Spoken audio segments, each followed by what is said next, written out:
heróis precisam ser parrudos?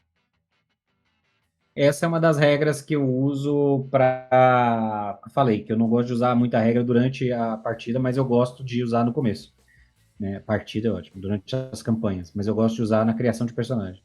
Então, são duas regras que eu uso com frequência, que é a regra de criação de atributo.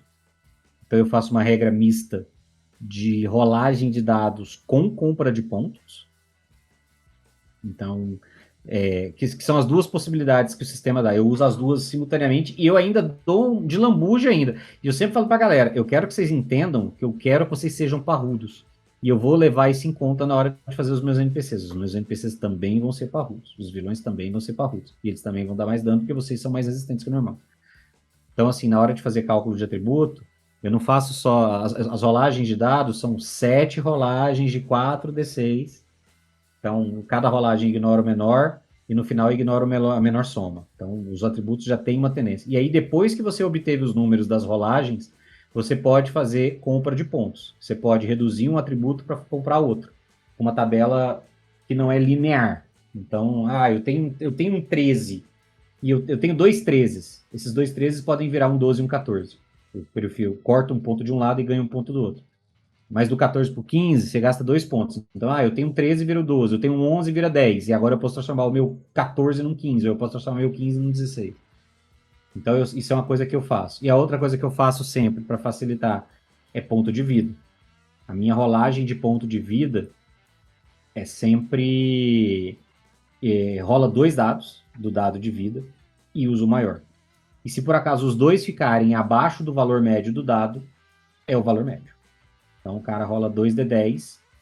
Se ele tirar 3 e 9, é 9. Se ele tirar 3 e 4, é 5. Não é o valor médio do dado, é a metade do dado. É 5 mais o atributo. Então eu garanto que eles têm um pouco mais de pontos de vida.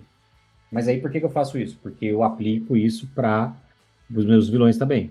Então quando eu faço um vilão com ficha, o atributo dele, os pontos de vida dele também são mais altos, não está na média superior.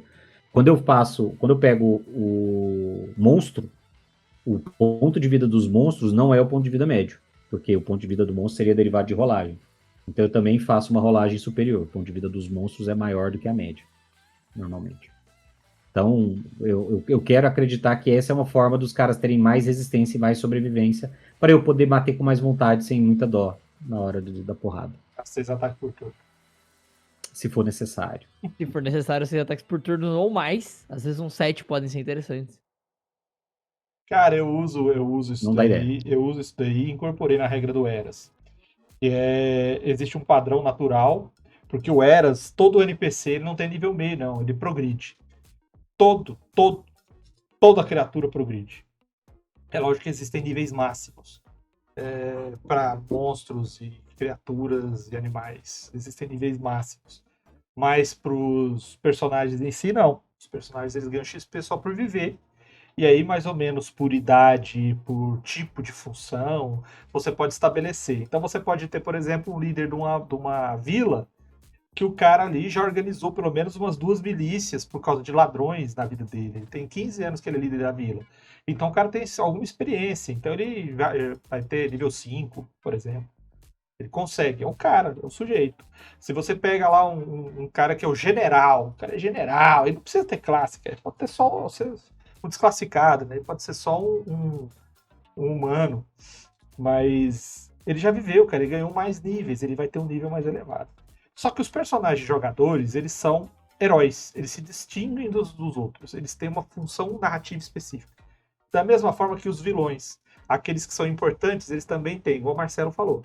Eles têm uma força, não tem por que o vilão ter 10 de força, 10 de destreza, entendeu? Não tem por quê. Mas aí como é que funciona? Quando o cara vai lá e tem um leão de chácara lá, um defensor, um guarda da taverna, e o cara vai lá pra arrumar briga, aquele cara não é nível 1, aquele cara é nível 5. Os jogadores são nível 6, 7. Então quando o cara for chegar neles, eles sabem que o cara tem experiência no que faz. Ele pode ter força 12. Ele é um cara mais forte que a média. Ele tem força 14. Ele é um cara bem mais forte que a média. Mas ele não é tão forte quanto o guerreiro do grupo, que chega a ter 16, 18. Mas ele tem outros atributos, outras evoluções que dão mais bônus para ele. Ou seja, não vai ser tão fácil quanto você estava achando. E o segundo ponto é a questão dos pontos de vida.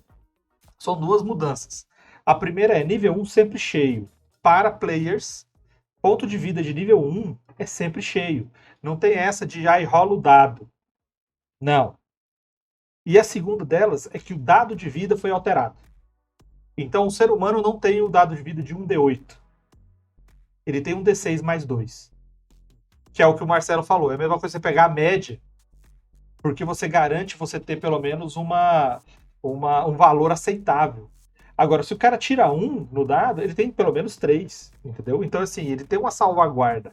Aí o cara comprou uma classe de guerreiro. Como é que é do guerreiro? O guerreiro aumenta o bônus. Você não aumenta o dado, você aumenta o bônus. Então ele pode ir, por exemplo, para 1d6 mais 3, para mais 4. E aí o Win tira 1, ele ganha 5, ou seja, ele tem mais pontos de vida. Foram essas as alterações mais básicas que eu fiz para que eles sejam mais parrudos. A terceira é a que eu criei, foi você não tem só ponto de vida a mais. Porque o ponto de vida no D&D são dois elementos que se juntam. É o dado de vida mais a constituição por nível.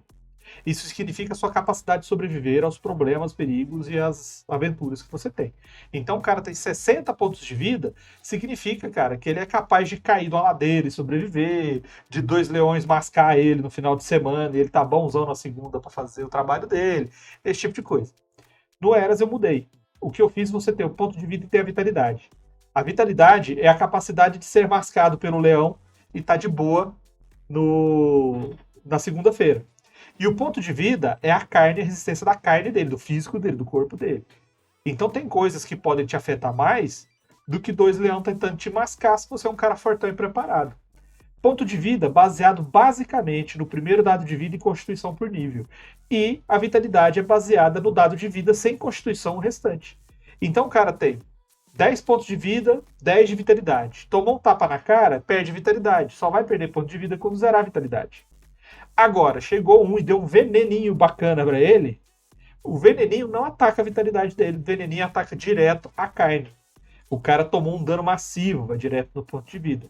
E isso daí faz os jogadores ficarem num cagaço de enforcamento, afogamento, queda, veneno.